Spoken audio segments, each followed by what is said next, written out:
banget ya kita hari ini. Alhamdulillah baik. Ini kan pagi-pagi banget ya, kalian udah sarapan belum sih? Belum. Walaupun belum sarapan, kita tetap semangat ya buat latihan hari ini. Oke. Pertama kenalin dulu nih, nama saya Sinta Nuliana. Saya sebagai Master of Ceremony yang akan memimpin jalannya acara pada pagi hari ini. Oke, pada pagi hari ini kita tuh akan belajar mengenai cara menulis treasures news yang baik dan benar. Oke. Kita cek semangat dulu nih. Kalau aku bilang PJTG 2023, kalian jawab wahana aspirasi dan ruang kreasi. Oke, udah ingat semuanya, udah tahu nih? Apa ulang lagi? Ingat ya? Oke, kita mulai ya. PJTG 2023, Wahana aspirasi dan ruang kreasi. Oh, udah kelihatannya masih semangat semuanya ya, walaupun belum sarapan. Oke, kita langsung mulai ke acara selanjutnya nih. Oke, kita langsung aja nih ke narasumber yang akan menjelaskan mengenai cara menulis treasures yang baik dan benar. Oke, kita panggilkan dengan Kak Zakia sebagai narasumber pada pagi hari ini. Tepuk tangan dulu dong, teman-teman. Terima kasih atas waktunya Kak Sinta sebagai MC. Di sini perkenalkan dulu, saya Zakia Tulfakiroh dari LPM Esensi Fakultas Psikologi dan Kesehatan UIN Semarang. Nah, di sini aku mau sharing sama teman-teman nih mengenai cara menulis fake news yang baik dan benar. Nah, kalian ini kan calon-calon guru magang ya yang akan terjun di lapangan untuk memberitakan berita-berita di FPK UIN Wali Songo. Jadi pembekalan buat straight news ini penting buat kalian biar tahu straight news yang benar dan baik itu bagaimana sih. Gitu. Nah, teman-teman sendiri nih tahu nggak straight news itu apa? Enggak. Berita langsung. Oh iya, udah ada di sini ya. Oke, straight news atau berita langsung ini adalah laporan peristiwa yang ditulis secara singkat, padat, lugas dan apa adanya. Tidak memasukkan deskripsi dan penggambaran suasana. Jadi beda dengan cerpen, novel atau karya-karya yang lain yang harus ada penggambaran suasana, kayak misalnya malam yang sunyi, sepi, aku sendiri gitu. Nah itu di straight news juga ada penggambaran suasana kayak gitu. Next.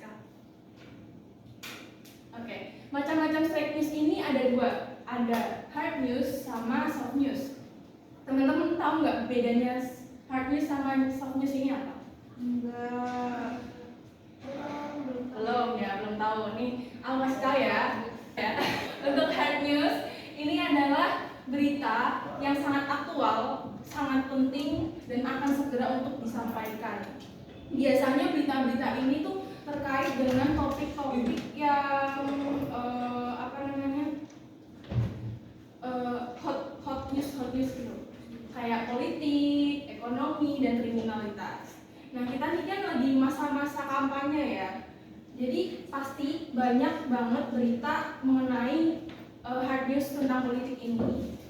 Nah, sedangkan untuk soft news sendiri itu adalah topik ringan, hiburan, berita pendukung dari hard news tadi, berita yang tidak terlalu penting namun menarik untuk dibaca. Contohnya seperti topik mengenai seni, hiburan, dan gaya hidup. Next. Hal yang perlu diperhatikan dalam penulisan straight news yang pertama ada piramida terbalik atau 5W1H. Yang pertama pasti ada judul. Terus di bawahnya judul ada teras berita atau lead. Di bawahnya ada tubuh, lalu ada ekor. Nah, 5W1H ini teman-teman tahu nggak tepatnya ada di mana?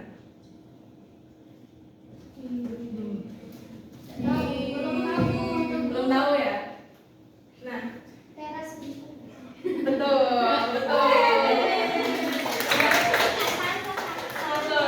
Nah, di KW1H ini tepatnya ada di teras berita atau W. Jadi tujuan dibuatnya piramida terbalik itu orang kalau baca dari awal ini dia tuh udah tahu keseluruhan beritanya itu kayak apa. Nah, di sini teras berita 5W1H. 5W1H teman-teman tahu kan 5W1H? Tahu. 5W1H. W1 yang pertama apa? Bu. Yang kedua? What. Yang ketiga? Where. Yang keempat? When. Yang kelima? Why. How. Oke. Ini aku ambil contoh dari beritanya Esensi yang pernah dipublikasikan. Judulnya ada percepatan masa jabatan, DMAU dan SEMAU adakan audiensi. Nah, dalam penulisan judul ini sebenarnya ada ketentuannya juga, harus ada subjek dan predikat. Nah, di judul ini subjeknya siapa kira-kira? Subjeknya siapa? Semau dan semau. Betul. Predikatnya? Predikatnya percepatan masa jabatan. Enggak dong. Adakan audiensi. Nah, Audiensi. jadi di judul harus ada subjek dan predikat. Terus lanjut ke bagian narasi beritanya. Di sini yang pertama Bu. Siapa sih yang diberitakan di sini?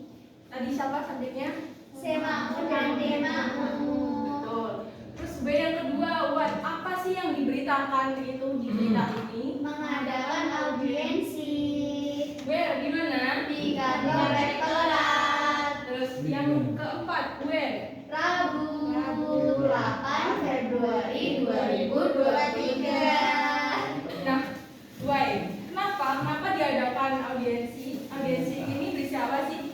Masa jabatan Dewan Eksekutif Mahasiswa dan Senat Mahasiswa Universitas dipercepat menjadi 6 bulan dalam satu periode. Nah, ini kan menimbulkan istilahnya kontroversi di kalangan mahasiswa, makanya diadakanlah audiensi itu. Nah, yang terakhir ada how, bagaimana berita itu terjadi, yaitu percepatan masa jabatan tersebut dilakukan dengan alasan bahwa pihak rektorat menginginkan mahasiswa yang menjadi pengurus DEMA atau SEMA berasal dari semester 5 sehingga mahasiswa itu bisa lulus tepat waktu. Namun hal tersebut dibantah oleh ketua DEMA itu, yaitu Faris Balia. Next. Nah, hal yang perlu diperhatikan lagi selain struktur dalam penulisan slide news itu ada satu kalimat tidak lebih dari 20 kata. Jadi karena slide news itu singkat, padat dan jelas, jadi jangan panjang-panjang dalam menuliskan kalimat. Terus untuk satu paragraf juga maksimal 3-4 baris. Slide news ini kan biasanya nanti dimuat di website pemberitaan. Nah, kita kalau lihat paragraf yang banyak banget kan males baca ya. Jadi satu paragraf itu cukup 3-4 baris. Nah, yang ketiga, gunakan font atau huruf dan ukuran yang mudah dibaca. Misalnya pakai Arial, Times New Roman dan lain sebagainya. Jangan pakai yang apa sih namanya? Arabic yang tulis-tulis namanya handwriting. Nah, betul kayak gitu. Font-font kayak gitu tuh nggak dipakai di pemberitaan. Nah, mungkin dari saya cukup sekian. Semoga dapat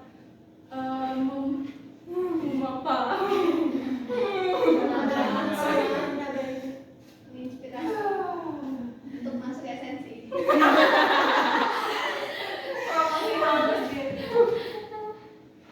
Mungkin dari saya cukup sekian. Semoga menambah pengetahuan kalian dalam menulis slide secara baik dan benar itu seperti apa. Nah, ini ada pantun nih. Cakep. Loh, nanti dibantuin ya, catat gitu ya. Siap. Ikan sepat, ikan gabus. Cakep. Dahar kupat, lauhe santen. Cakep. Makin cepat makin bagus. Oh, cakep. Hei. Oh, cakep. Sedaya lepat, nuwun pangapunten. Semua para materi dari saya, kurang lebihnya mohon maaf. Wassalamualaikum warahmatullahi wabarakatuh. Waalaikumsalam. Oke, sebelumnya boleh beri aplaus untuk pemateri kita, Kak Nadia. Terima kasih kepada Kak Nadia, saya persilakan kembali. Terima kasih. Terima kasih, Kak. Dadah.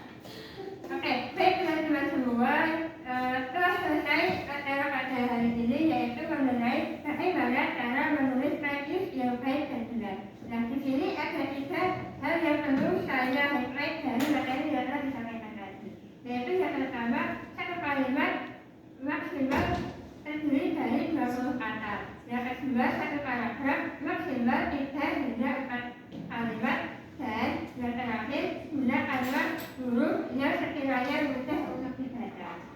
Oke, sebelumnya saya ucapkan terima kasih kepada pemateri dan juga kepada seluruh peserta pelatihan pada pagi hari ini.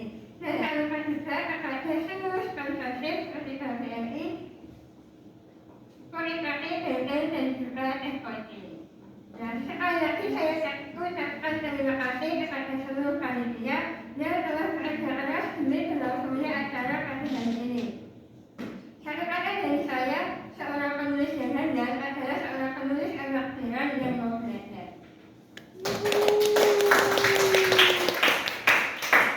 Teman-teman semua, sebagai penghujung acara pagi hari ini, boleh kita ulangi lagi tagline pada pagi hari ini. Masih ingat semua?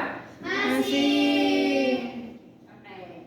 PDPD 2023 Wahana aspirasi dan ruang kreasi.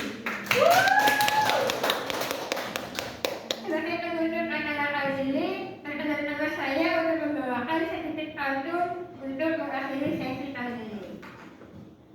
Siang hari makan kuati, makan jarum ibu kasih. Cakep. Cukup sekian acara hari ini. Saya ucapkan terima kasih. Kami undur diri. Wassalamualaikum warahmatullahi wabarakatuh. Waalaikumsalam warahmatullahi wabarakatuh.